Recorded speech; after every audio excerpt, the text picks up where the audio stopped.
So I saw something this week was very, very cute, very fascinating, actually. So there's a story about a guy. Oh, I gotta pick up the mic. I wonder what he hears down there. Probably hears blah, blah, blah. Okay. So there's a story about a guy that he's driving in his car on a very rainy night. And he comes past a bus stop. And standing at the bus stop are three people. One, a very beautiful girl. The minute he sees her, he knows, this is my shidduch. This is who I'm going to marry for life. She's exactly what I dreamt about. This is her. Next to her is a guy that once saves his life. Right? And they're all three getting soaking wet. And next to him is an old lady that's mamish dying. And he's driving a Corvette, 2 seats.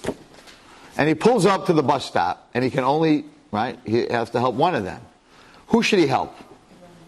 If he helps the woman who's dying, then the guy who saved his life is going to stay out in the rain, and he's going to drive off with her, and he'll never see that girl again. So the rest of his life he's going to be single.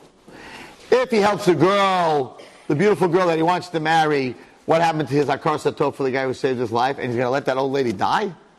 And if he saves the guy that he owes a life, the old lady's going to die, and he's going to lose the girlfriend.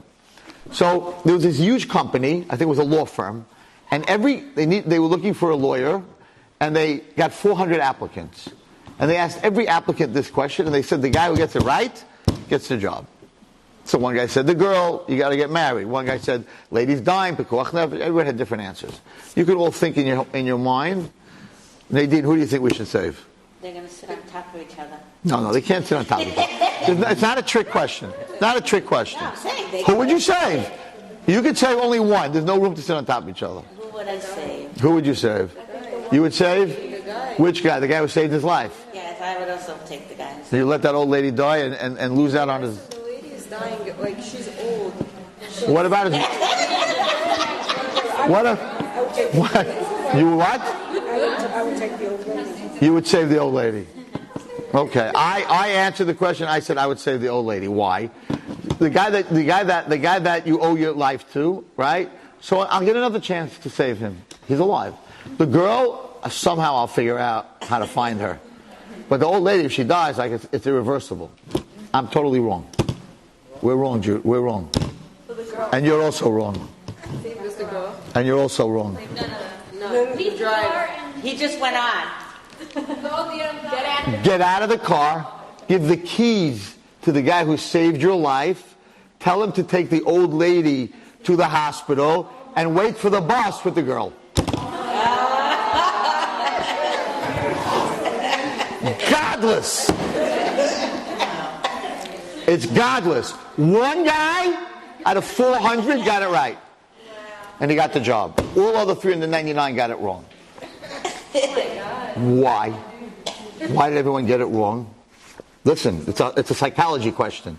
Why did everyone else get it wrong? Because everyone else remained in the car. Because it's about us. So like, I'm in the car and it's raining, I'm not getting out of the car, I'll take one of them. But one guy wasn't selfish and he said, I'll get out of the car. I'll get wet. But I'll make everything else work. Yes, what happened? It's off?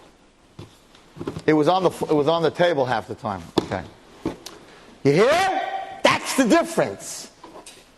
That's the machlikas part. Everyone else, when they answer, they're like, I'm in the car. Okay, I can only put one in the car with me. But the one guy they were looking for to give him the job was the guy that was thinking outside the box. I'm not in the car. I don't need to be in the car.